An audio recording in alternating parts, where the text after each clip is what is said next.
Your mama, uti do she say a queer your mama autocratic and I no correct your mama and selfish reason to know Chief Justice. Chief Justice no only boni be Sammy Gyamfi who said the who to NDC for na Jimmy Ntina or mo believe Kwasia paying it to Kevin Taylor. Munina selfish people. Man paying be any asia or person or boy school for ordinary or much. Original misinformation Kwasia uni chance no pack of and talk about who be as a mama and chepa. Enti Andrew demonstration kesiye ekoso maybe mamo update efa ho a NPP New Patriotic Party together with other parties omo chiremu a John Dramani Mahama decision bia o take ye efa Chief Justice ne ho a opese o the or suspended no eyi ni free na dwuma mu no yes eno ho nti na demonstration Andrew ekoso na abusia after said demonstration ekoso wie ye no Twene Jonas or babe din komo afa ho any supplement any boom na obo John Dramani Mahama abusuya ano odin na owie ye nso expose bia wansan so eden de account party ya John Dramani Mahama de ba ye no o kiremu a John Dramani Mahama oni ni Ibrahim Mahama na omo boss abra na omo de omo nim na se Ghana fo emma menstruation etwamu ana epa ho a abusuya oni John Dramani Mahama omo beche awe ewo Ghana ha sei owie ye no tisi mu ewo Kevin Taylor ne side eno so supplement ni bi kwa ma Kevin Taylor ewo ensem bia Kevin Taylor ono nso obeka ye efa Chief Justice ne ho no Twene Jonas o de ni nyina de ayeden ama omo abusuya ha GH kwabi media so message obe subscribe na wato notification bell ama uwie nso na wa share ato other platforms so ama abusuya say ye ba Chief Justice remover ekoso a John Dramani Mahama mu a on person ne be ye adwuma no Santina Andrew demonstration kese ekoso na abusuya ano odin na se yebisa NDC for na say reason be na mami we why eno ntimo pese mo yi no efli ne dibre na obia entumi emma any good reason na Andrew impodi ba kumbia me hu ye kura na mesere kura any Sammy Gyamfi o kiremu a Chief Justice or the state money they are fry ni kunu ene ne ma Africana akwa kopie obi manso enti santi yengina that statement ne so na yenye den na yenyi na di na busia me bisa o se Ghana na obia se obia ya adwuma obia nso wosika se na wo Sammy Gyamfi wosika no saa nso na mame tokono ono so wosika Chief Justice ono so wosika enti adentina obi atu ni kwan a also the state money abusia adena ni kru anya adwuma na enti ze mo ni good reason bia no se mo pese mo be hye o man Ghana dia mo nka no kre enu ti na mo pese mo yi Chief Justice everyone na mo nka no kre na mo njai sene mo twitwa intro style bi no because Ghana for nya nkwala na mo betwa intro che say or the state money they are flying ni kunuti why you na free ni dibre what you asem we bi da abusia e be imagine what we be da enti abusuya Andrew demonstration ekoso against Chief Justice remove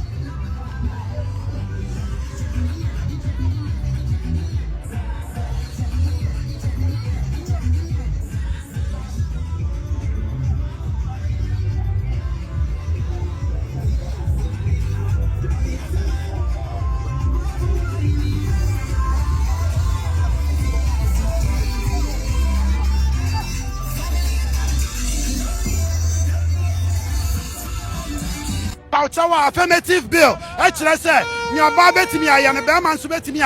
It is a Chief Justice. Berman Suye Bay. It's men you are name for Berman Mamma. So, and only Yantias. Opening often near John Dramani Mahama, Ayano, and Yanikwemu, and answer because Wamaya a constitutional on the Council of Elders, Aquadrin home, and a Council of Elders, Amana, coin, so bet to me as suspended, a son, some petition beer, Abaton Apnoso. What do you want to say? Papa, me a Christian in the Bible say, ye woni ama nyina ho kwan enso nyanya ma nyina na fata ye ampa constitution e nipa na chro di ma nipa ana constitution bia ne mra ko even supreme court ko wudi asama on the agent enu nti constitution na o kan say chief justice na ya ade bia yesusu say ebro nyanka so pani ya mumfa ne nko president ade that's the petition na petition we are yemfa council of state dream no hu sane why ne bone a afede yemfa ne ma say team no na petition na ba na petition ni mu nsem no ye nim ne wom as we speak now but president I too want am mo me da asiminia wo ye journalist man yo ho se onua no no na nsai no kware na mo nya me pa ne se bra sam ye ni mu he no Sammy Gyamfi o ya president no minister and I say gold board chair o de abeto ni Facebook say nyama me na ye ne de bone pa de nti no de ne ma ani ni kuntu kwan me na me de beto ho ana okay ya kwacho fosu our Flagstaff minister of information or communication ono so de abeto say ma me de kwan bia so esi ejeli no me na me kan na say ono na eka anu nti we nyina kire sa asem no wetutu na basa na ne onwe susu anson person ha ma me no anu nti na atwa me nsama me say hands off the bench president Mahama onya lawyer enti onyi ne nsam free bench ne so adentia constitution na so constitution na ma president Mahama be ye president say constitution na so na ma chief justice tokonu aye chief justice adenti na opesa wo say wo de minua me ha wo mreba enti eno na Twene Jonas chire mu a said ya Mahama na ni abre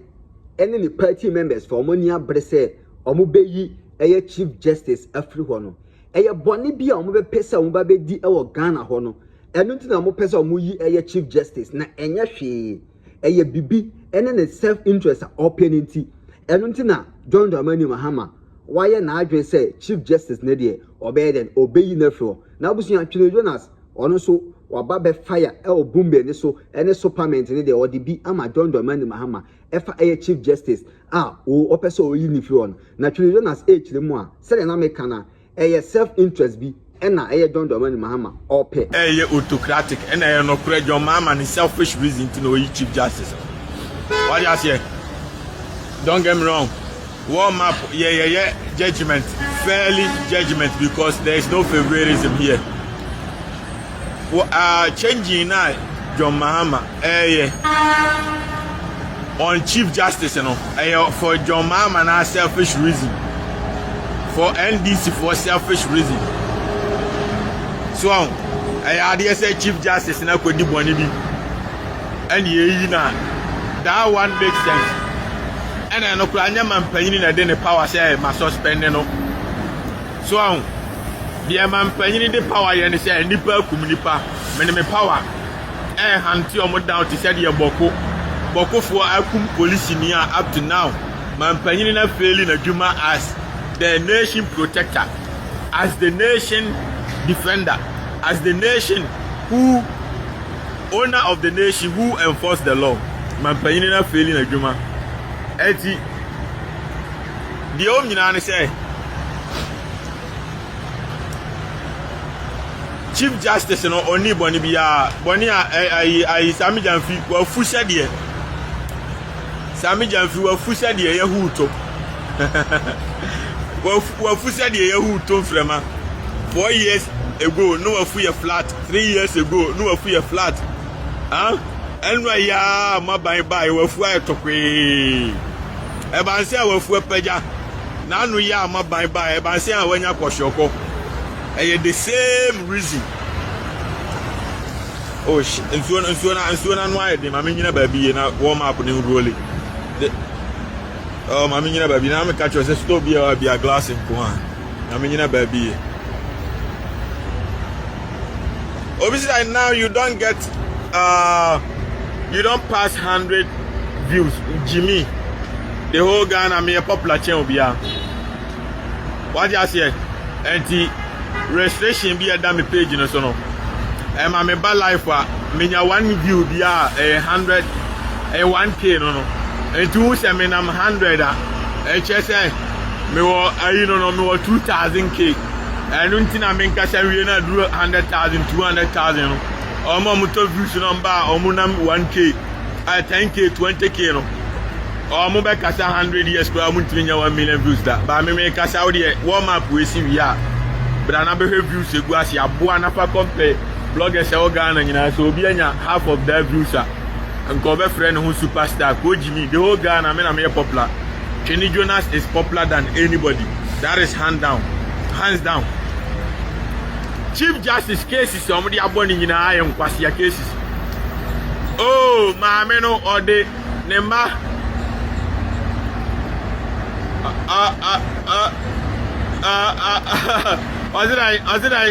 I NDC for this is Kevin Taylor Buan say I woman no nam ono odo be ko Ghana ni nyina ye Kwasia keka NDC for na Jimmy ntina omo believe Kwasia pan ni ti Kevin Taylor na me catch us every 1 minute bi around phone na munya me sha broni tieri amechi no NDC for na Jimmy ntina omo believe sa Kwasia semina nani ti say Kevin Taylor catch them babysitter ti say Kevin Taylor babysitter na me catch you say so na no I dey ultimate na antenna cars no so yede but anyways I appear friend do go to subscribe obi anko Twene Jonas TV no go subscribe say be had the comment by me on my body also when they start to benefit from you from the bad economy their bellies grow big and pot belly. It's a punishment. Yes, I appear friend do go na kind of it's a punishment. Oh, I na make no oh Kwasia pan you to say your friends Sammy Gyamfi obet na na oh Chief Justice no or the a bicycle afro private jet and now the afro jet or the afro plane and then it was sponsor ni kunu ene ne ma e de o makwa brochire Kwasia wan na ye ahwehwema de a opepa ni nsakwa wan na de ni sabe yu ewo na ewo ne ba on tafre na odi ewo ne bekwa kofa atechem na me catch us every na mu na ka bi enhia ne onko kwan bi wa bia wa we na me sha broni Canada man time or subscriber or see keep the fire burning. Thank you, I appreciate you. Shout out to all my subscribers. So be anko Twene Jonas TV no subscriber. Why na yet? So obviously that gift me your BMW, go and subscribe and I'll see maybe I'll gift you one of my BMWs. Of course I can do that. Why na yet? I hear Hamadia. Why na yi war northern and sa. Ebe kwa kwere. Ebe kwa ko chichi form. Your mama Kwasia mpanyi ni oba e first day no oba e na no de ne ba. Ma konta ne friends em refinidi no. Boy no kura friends en ode ne ba tena private jet mi. Kwasia wan na suspend no. Your mama Kwasia mpanyi ni ode taxpayers money. Etia Kevin Taylor boyka e ma ni di nkofo atem wan na suspend no. And the Chief Justice the taxpayers money de ne ba ni kura tu kwan a o say I know the me ko suspend ba your mama the taxpayers money. And then the sister man in a good presidential jet in the air. And on the yen suspended no one Kwasia Mrewe, the Moody Mamma and Kwasia Sam say, I know what Koreaska. Tis a kino for Atana Motatana, Yan Saw Opa Munko chicken of Ata, the energy now Moody Maminachino, Mufani kino for Atachina Monchano, Namoniskano, and no dear, Obia Becabia Mammo, by Obi on your now I'm in the baby Chinchinia Mupasamo offend this in and then the Chief Justice into Jimmy Kwa the Bia and I now the confusion but because of more selfish reason. Because of more selfish reason, selfish people. Wow, my bam as I'm concentrating here 24-hour economy no and no na my number one goal, my number one policy. And to concentrate na my judges for us and yet man in the Chief Justice and judiciary. What I say, your arms of government, your legislature, your judiciary, your so many into be a life. My judges for na Emra Mekas or Mompemano, not judges for na for Bimbra, and your Mahama and then power and Fakoboko na Kostopu for Nyasa in the history of Ghana, on Quantum and Penina with Jimmy. What buying so a nipakum nipakofri bin sida o man bia ni wa man panyin tina o say Kwasia bin tina bokunku police ni na oni di emen on froka mre kuma se nkomra na yintime nche nfa nkofo to ya boa o man panyin si ano ya Kwasia everyone meant to be abai masina apia friend ko to say it's raining at your end, please go sit inside, don't get cold. Yeah, it's getting very cold but bibinia Jimmy don't tina me fans you abegina omo so ama yati Jimmy no so kakra because Jimmy ni too much. So and the demonstration mo ye nyina Mahama fought waba mu nyina mu wieska mo Kevin Taylor boy taxpayers money na dia be TV amano why na abeka say ye suspend Ojo Mahama oni onuya Ibrahim Mahama Kwasia fomienu the same thing a Chief Justice ye no ana mo so mo ye enti kwa do ade body pano eno ha bi na wo ye what is the difference Ojo Mahama taxpayers money na hell the same way na Chief Justice taxpayers money na hell no enti say eye na nka we innocent on taxpayers money is our man go private jet team for mon vacation ni bi and na Chief Justice nko na ya eno it makes sense but dia wa wo ye no wo se eno ye kwadu amede ebo obi a wo ya boa akua friend to go to I see the NDC oral is not oral yes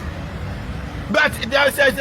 money say you know ekwachi monitor mpanyini ni sa power no hantik kinofoyata no agigi nkukurafo sika wia nyina de amomo no what is hantik kinofoyata na sika wa wia nyina de adwane kono makwaji that makes sense that is the real definition of a leader by a leader all force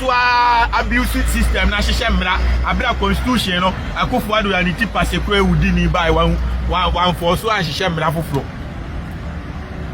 so and he said, oh no, the favor, no, me and selfish now. Canada man, time also what you are doing to support Ibrahim, president of Burkina. And I make you sentinel, I am Omoya Mahino, president of Burkina, no, on the Minyansa, a dear watching in a say, I cool away in Ga Africa, Malifua, a cool, and you're not Jomun, so you're phone it. But what makes Burkina Faso unique in say only a podani kromo but otimi ahunyansa atwen fidie afagana na yewo epone da hono abefa Ghana oboda na mudi aba besia kogu Burkina ho build proper road system proper road network obi enyuma ma youth or depending on kwasi broni bia because Africa don't need to depend on anybody. We have food men and now class now for many years ya nkotohwe ye ko from my dinuane ba man keyboard there we have everything ye ko sensuo ni abenu aduane ni adi ni fidi e chi akrantie ntosuo afuomu ojene wa afuomu we don't need nothing in Africa we don't need possibly every 1 minute to be abai masna but ye mpanifo na jiminti enam obesunya nyansa te se Burkina man panyini no mo to gold no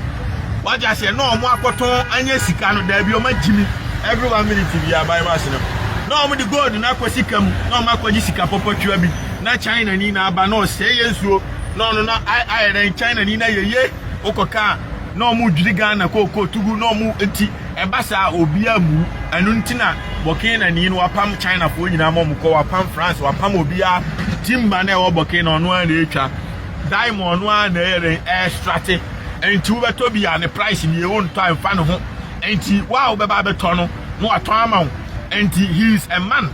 and yeah a man to say your mama mo there be IMF no dey to say akofo ado mo Jimmy for you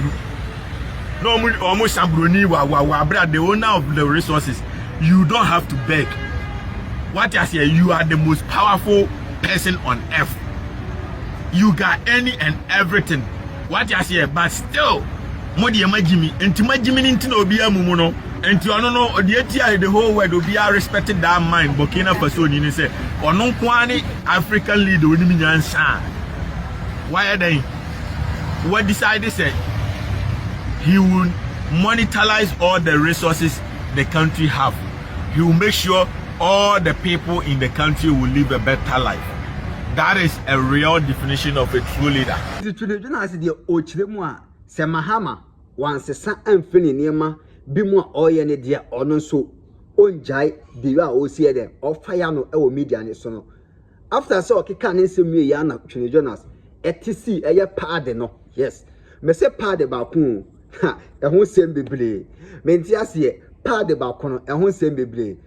Twene Jonas asan so fire eye John Dramani Mahama e wo pad ne ho na Twene Jonas e kiremu a Paddy John Dramani Mahama ebe che ye no one ni nu Ibrahim Mahama ana omo bu yes sacrifice no what you say enti Ghana for enhwe omo ho yie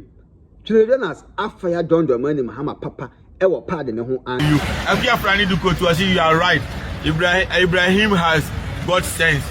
and wisdom behind the military uniform. And na make sure say and that is the difference between him and all African leaders. And untina wanya international recognition but the way he is sensible. To say your mama say waba na boku ni abuatani Kwasia mpanyin etwo de mrahye nsem no kumnipa na mampanyin no eya ofe enti ontime nka ho asem up to now yaku police ni for more than 2 months aya foolish case enti in the leadership of NDC will be timi mrahye nsem kumnipa kofria. You are useless as a leader. You are not a leader. You are sensible. You are senseless leader. So enti eno na sa normal way na say NDC omo concentrate no mo jai say ye be force achinchim Ghana law to favor us. Eno yes sir cool na de be ba oman because oh yes sir you are abusing the system. Adena because am nkroma mo omo na omo agimi JJ Rollins mo na omo agimi Kufu mo na omo agimi Atamis mo na omo agimi nko na o yes selfish obe force use autocratic power. Air Force so say judicial system because I ebia obi kokum ni pa judges no mo no om de mra be di intimacy sa NDC for judge be go nti kum ni pa e foolish case they said you na abo one intime kwachi criminal oku police ni oboko no wow because judges no mo no om ntwema NDC for no enso so bone so enti ane e mfeba om enti ese om ya no mo di ya say constitution oh yes sir. You are not doing yourself good, you are doing yourself harm. Akia friend do go to say the wisdom makes Ibrahim unique. Yes, I don't know Twene Jonas warm up. The entire I am undefeatable. They say number 1 NDC ni BSika. To Jimmy Amenfayano. Number 2 many MPP ni BSika or Jimmy Amenfayano. Wa be ya the panma be presume. Your mama baye say anya so ya Kwasia. Anya so ya Kwasia wa Jimmy. And I didn't Kwasia Kobo ne ba in Abu and Kevin Taylor pass Omra Medada NDC for so be deportomia. And can now buy our tipetrus. And Camina me hypunamo be with what tipetrus and Yamana make a crank out him. So him or buy a $1 for me, men maybe hypo, but when Jimmy T what did Jimmy Abopa say, oh, Twene Jonas kind of correct. And to say, I'm going to Kotata Twene Jonas. Ye be the bonny on Tiasia my auntie. Nianya nientata Twene Jonas. Now we yes na you are not doing yourself good because me obi ameto aba mame and na waboa no onye obi a ojimi kura me bopa ma obi akompo no ba bi ote no a foolish case so nti say wo waboa ne pa say omra no medi Twene Jonas atem no number 1 a mistake kese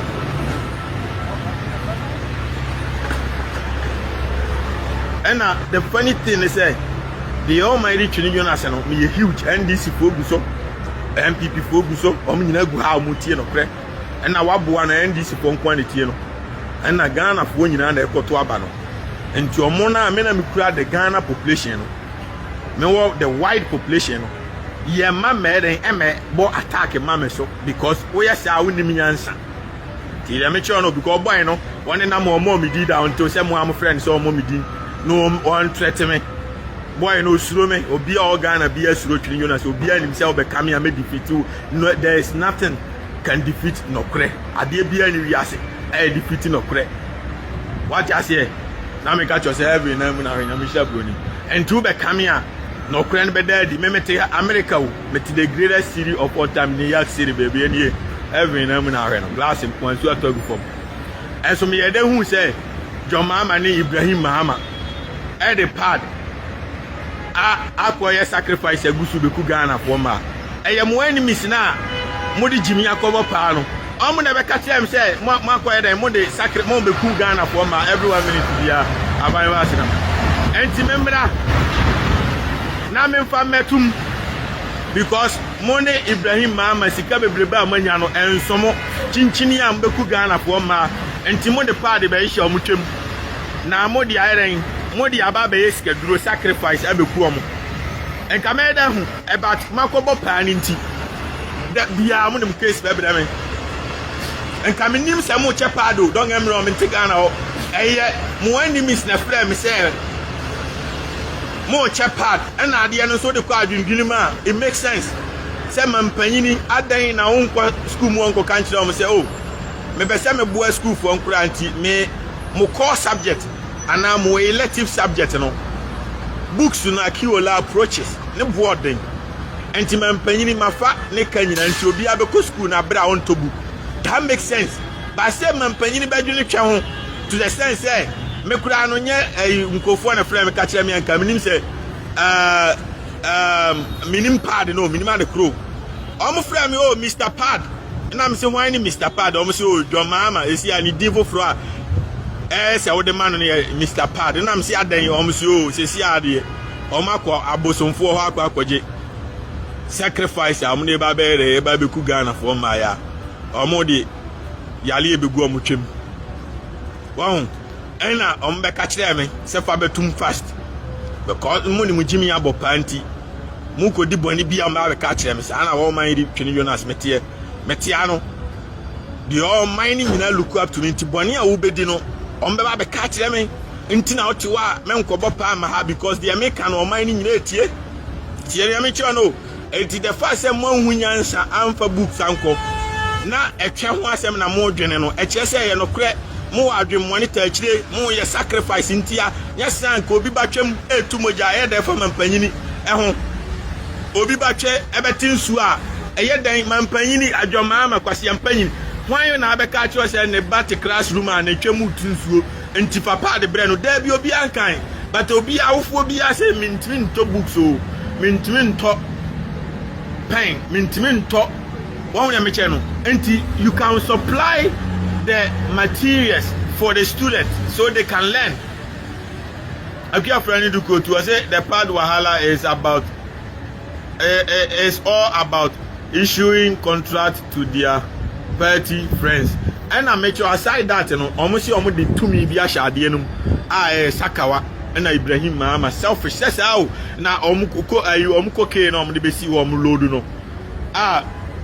entim for the okoka ya na omo se omkoche no omde America koche obi akum nipa mu ntime nkoche no ba Ibrahim Mahama jet abesi wa yelodu koke oni jo Mahama yelodu koke ne de mu de America koche no won na na mahino but boku ni aboa wa kum nipa na crime kese no mu ntime nkoche no mo kro no amobo a obi se mo bokro no ne de e ho de ne ye bekọ akoche no because enye no kure se ye mo ana mo lodu koku na why na betimi ne pe Abelande airport e wo Ghana bra wonye permission free government why impossible before say unura airport no you have to pass through what I say immigration no e Ghana mampanyin e control tire meche no opo airport authorities e Ghana mampanyin e control enti obi antime mfa ne pemfa ni private ni premise wo for 5 days empale koku mum non stop parking wo abra Ghana soldiers na egu airport wo no omunya we Ghana police Ghana immigration Ghana ayiwan omunya we enti se omu etna ho police fo nyina ahwe amanipa kro park koku kwa e kire se aban na eye se exercise no tiria mecho because all these people are mentioning they are working for John Mahama omu ya hwan omu ya DC fo enti se u koku ni u lodu koku ni e ka eno de ohun de ni no be che no but criminal on nanti free Lucas in Kwasia same say na me catch us every 1 minute be aban machine enti I'll take them into a position until say ombe hunyansa say let's forget about say ye be go after or innocent people na yen concentrate on say ye be go after criminals ni yen concentrate 24-hour economy ye policies ni yen no ho adwuma obi asoma obi ase onfa pa the machine batwem enti mo fan supply books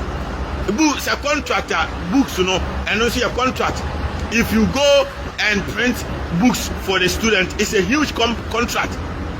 and no nebema omanya education omanya book akenkan na omadwuma bie dan say wo dwene twa ho no na Kwasia be ma ogina class wo de ono a on use pad no ono so what are the government helping him for a government ntimi nkoboa oba no anya be ma ho you have to help everybody equally omunyina ka obom ne koto abama ho enti die enti na atwa ho nko na modwene Kwasia for stupid people won enti when what to baby no asuma jo was there be me problem maybe can the almighty Twene Jonas and to kwa wintimi nko aboy and na me dey mo top no ote what me be defend mo every day since mode original misinformation Kwasia uni chase ro pa ko fan to akobo hu bia se Mahama nchepa every 1 minute bia ba ma sinam Kwasia omo on nchepa dan ko be ka che ya di school for headmaster for na frame say Mahama the pada ba abre omo pe chok omo pe nkonwa atena so omo nya bi enti say eno sa no ma na ye very fundamental no ehu hia mampanyini na obi ba twem betu moja obi ba twem beti nsuo na hia mampanyini na so who said there is agenda behind the enti am the pardon na buy because if you want mampanyini bi ani wiase a all person obo school for a odwene omotwe ho mampanyini bi ani ho o person obo school for a odwene akonwa papa mbetena so school car omde beko school odwene enuane papa mbedie odwene quality level of education books papa any syllabus papa eno na mampanyini dwene ho obi ba twe ho asem enye mampanyini asem obi o school mu no ye koteboto a enye mampanyini asem obi ba twe emu abai kura enye mampanyini asem obi ba twe tokuro ni ma mfa mampanyini ho that is not your job. And the only fact the first say mudi pardon ko ye na headmaster for the frame say pardon no mampanyini no kura no ko mo ne kan say ko ma sika na nkura na nkoto but enam ade a modi a sha ade no mo mpese om de brem kura nti chinchini a omo abe supply pardon no Mahama pad we awudifo enti jo mama nkura ne start wu e man start na omo twemu tinsuo ana etumoja ana emo start from twemu ba meblemu and I'll deal with you. Make no crack to ma for Jenny, Sianyansa, who better pad, Chinchini, I try on Virginia from Sika Command man say, I'm going to pad no store and go supply a pad of mom or be enemy or the abesham. And this for Magu class or MPP for Magu class or who are enemies. And the MPP near our enemy to Jinawa or near Bra orOnyakro be 2 in everyone. And Tineba on Pepad or and found command. Fasika ko no mo ankoto ade no na munya ise bibia mu yawudi for sacrifice mu di wi ase kwan ana bosoma o ma mu odada mu so ne ma mu power no o ma mu wi ni ye no ono si ohia moja enti mu mekum ni pa ma na de kwasiafo me na ma mu wi ni o me na mka kire Ghana for so mu nto abama o de America na omutie o waboa no kwasia no NDC for boys ejimi for no nko an gu omutie no Twene Jonas platform is dedicated to Ghanaians. And there is this warm up. Warm up is purposely for Ghanaians and it's for the truth, based on the truth. We are the palm even though some Jimmy Amakobo pay mote dollars in yan American, but anya Jimmy Amodi Jimmy Kobo pa and can maybe hype more. But my Jimmy Timmy hype free must there be a Jimmy Kotiesca Kevin Taylor boy. Ama what the mother to am and him, ama there be ama fire your mama. Utido she said I create. Ko Jimmy tuwa na minni watem no mpejo mama wo se wa Jimmy ntu afra aboa we asoma say on fa meto amani mu ya boa jo mama wo nua Ibrahim mama Jimmy fo me na de nti aya na ma me ya chem cool line say Ibrahim mama no upon the coke ne normal nyina no ya oboa hiafo no Kofi Adoma ni aguo na ekoboa no elu nti na me de ama mu cool low cost no nya sanka me ba be fire mu serious. Next time, na me must set example me timba bi Kwasia bi mfa ni Jimmy enkobo pa fa. Obabo pa fa fu fan chen na ha no de fa ha. Every day meeting the abro back to back sa. Who scam we bi chen. Me twa me bedroom kire mu hu skebuo. Say scan na Ibrahim mama hu bi da. Opa home challenging you show your bank account. Who scam we bi chen me ne bi gate mu na nam Trump mu minimum na tie kira. Me nsuro mo. Elon Musk mo me nsuro mo. Many of them committee make come against them. How much more than a full Mosikani, a joke, mammy? You are just a jack. And whatever it is you think you got, I got more than you. I can't find it to I say I thought they were going to be build a small factory to produce their own part, but not to export it. I'm export no more China phobia na your own. And India phobia. And omode yes omode I to me bi akoshema say akran the pad in the bar acha 2-3 years na team no ko wan yale no friend sa na Mahama ni ani nyeska mo selfish people ntimu be kum nipa for mo selfish akwa ba ma mu be nya taxpayers money we free chinchini a ensumudi mu be san kum nipa ka ho agimefo me to ana mo de ade ne blame say oh masa de Mahama ye ne de enye enti be dey the top already no medical de wa omo ho aba say fire omo enti say na aba me nka me hu so obi chepa de da omo ana be ka kire me teacher for any school for na. Well, they need books to teach the children. They don't need no pad. Obi ba obetimi akote ai toilet roll kura dia family twa ni emunsu entimente entra ne draws mebu ne na ho ana classroom ho. Enti ohia pad no ohia school book elective akiola books textbooks ohia science textbooks ohia I social studies books ohia geography ohia chemistry books and no na boarding and no na government supposed to bring it down and I say on farm free. That is what they need to be able to proceed their education. They don't need say man panyini to one ordinary obi ba twa ho asem there be anti panyina o chimpan to 20 etwa sam madwene twa ho saa because I wonwene twa ho a e de na be ba tim say memfa pad nkoma ma omo school so omo fan kata omo twani anti John Mahama aka alias Mr. Padman Shianyansa ko Jimmy Akia Frani do go to a subscribe obi anko Twene Jonas team non subscribe say I heard we even use plantain skin to produce organic pad wa when Akia Frani do ko ka no omo na ye ma me minima de kro menya John Mahama eche pad ya ombeka che me kura ka minima de kro pad ni ye wow me minima say me ye be ma minima de kro wo na me channel because and I'm a girl on timenim hwe fa ma asem ma no ma ho the minimum I say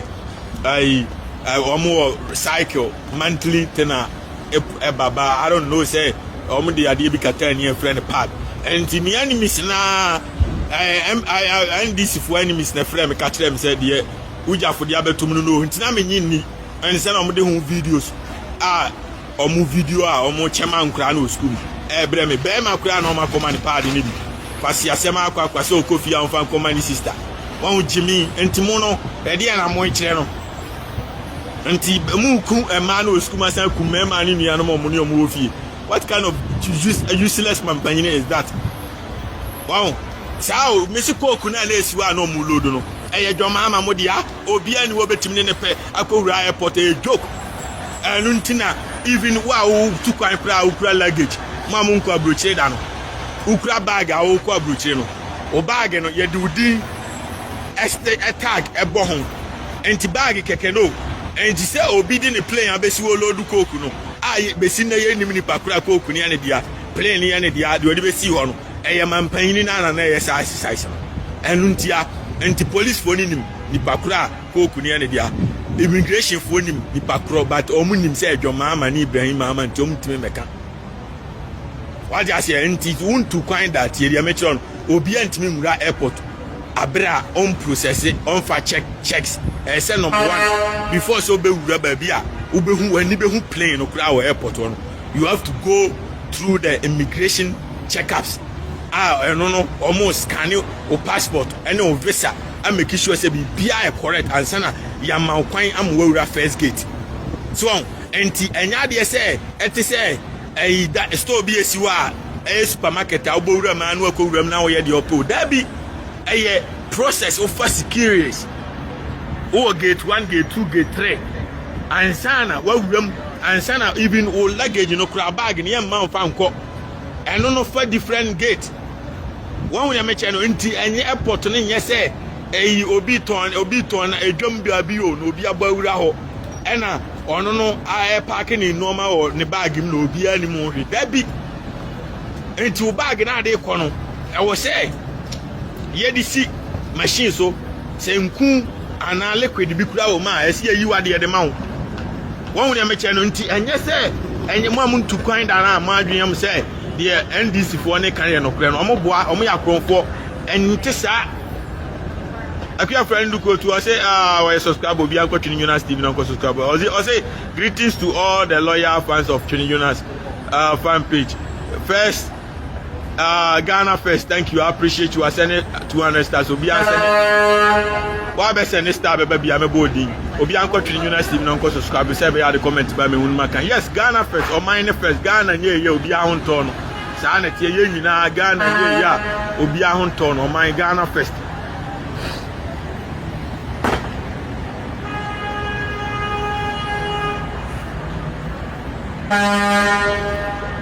So enti nipa wa jimi nko an bebo pass oh me kobo pass obi nko attack Twene Jonas mama.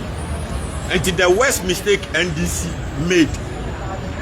aye Kwasia de omoye enti demonstration na ayeko no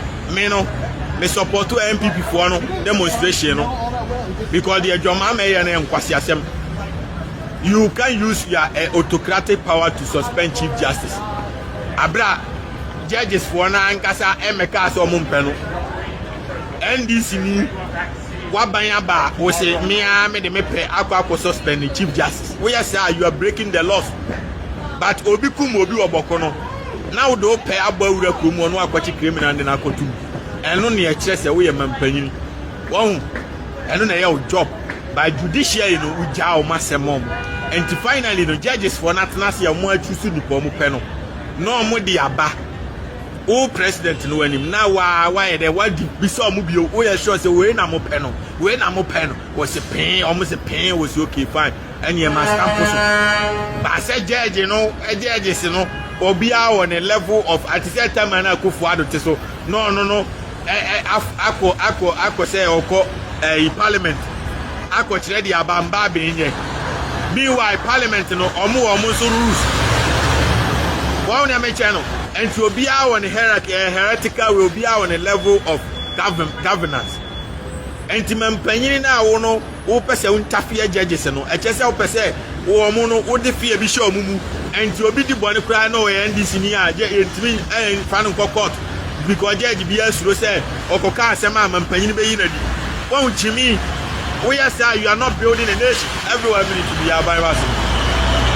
I can't find to go to. I said they should fix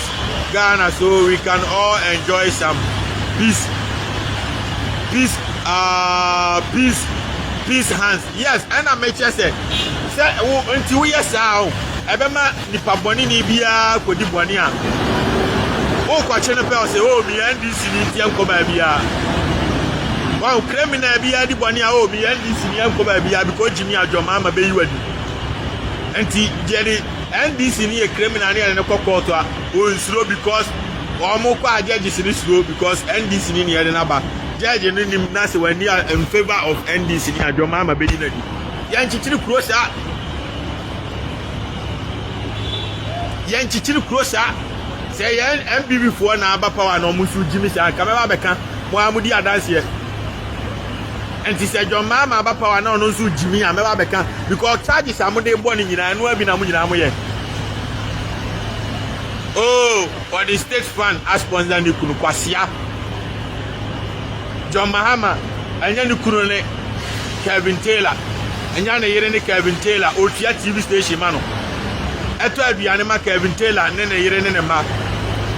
wan sika taxpayers money every 1 minute be ya ba sinam I don't know why not suspending your mama and these bloggers omugu amudi atem nyina your mama na sponsor omo why not suspending no why not suspending no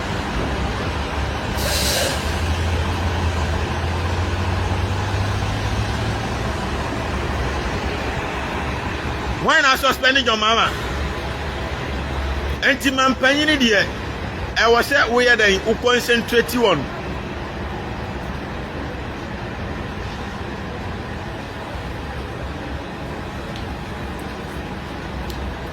African? Yeah, I'm African. Yeah, I'm from Ghana. From Ghana? Yeah, I'm doing a video. Yeah, say hi to them. Hey, nice to meet you. Hey, Yeah. hi. Where are you from?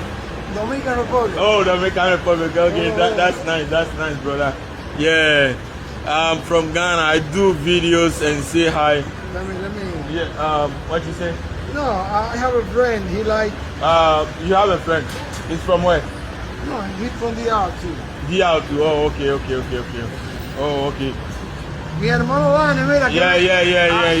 Que me encontré con un hermano de Yeah, Ghana, speak Ghana. up. Yes, Ghana. Yeah. Africa, yeah. West Africa. Yeah, West Africa. Yeah, West Africa. West Africa, Ghana. Yeah, shout out to all Dominican Republic people. We love you. We are all brothers and sisters, okay? All right, brother. Have a good day. Yeah, I see you. All right. I'm sorry, my brother. Yeah, of course, you know what it is. Happy Friday to go to us. Yeah, hello from Germany. Yeah, I told him hello from Germany. Yeah, shout out to all my subscribers. So, we are Twene Jonas TV. No go. Ubaso anu share no kweti say dey be amoye no. Obi an Twene Jonas TV na on share no kwe no. Where live stream the true platform. And your mama was champagne next time. Promise I will make you no brana bediso. Naija is say my bopa. Obi mra me face di o mind unim say amoba anim guase na mobeje obi ani wo beba wo map so be wini maboa isi obe deport me how many days nie me da so e the warm up na bre mo back to back enti next time no me ne mo anka me no me obi so chen wa ye nkoka ne ntokwa abusua we su ye di etwagu enda ye den ye di esom na me se Twene Jonas de dabra sikana Mahama o de man no 2024 no wadi awie enti o sanso fire eye dondom ni Mahama abusua me enti ase abusua o hwe de na Twene Jonas back eye dondom ni Mahama wa bra ye ba beto aba na ende o hwe de o siso fire dondom ni Mahama na utumi hu se bibi ewo mu na Twene Jonas so on so ka asem bi a like o tena se na se o dwene ho utumi se this guy no o ka red talk what you say onye bias udi se o so fire obe fire o onpe wasem so na onpe wasem abusua ha na me de obesi message se obe subscribe na wa share wa like uwie nso a na wa jawo comment e wo ase ho amai abusua kete wo se enye dudu onwura makra bye bye.